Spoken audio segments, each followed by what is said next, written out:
wanavyoni waheshimiwa wanasema, sikilizeni haya maneno: kitmanul haqqi inda hajati nnasi ilayhi min a'zami dhulm, kuficha haki wakati watu wana haja ya kujua haki na ukweli ni katika dhulma kubwa sana. Ngala si maneno yangu.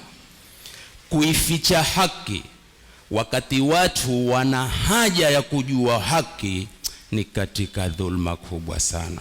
Maskini walimwengu, twadhulumika na twadhulumiwa, kwa sababu huonekana ya kwamba huu ndio usawa, lakini watu wakaficha ule usawa. Nsawa sionekane kwamba kwa ni sawa.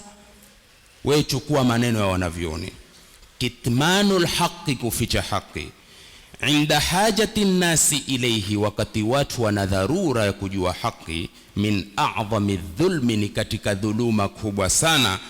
Wakatimul haqqi, na mwenye kuificha haki, fi hukmi qailil batili, amepewa hukumu ya mwenye kuzungumza batili. Maadamu umeikataa haki, kinyume cha haki nini? Ni batili.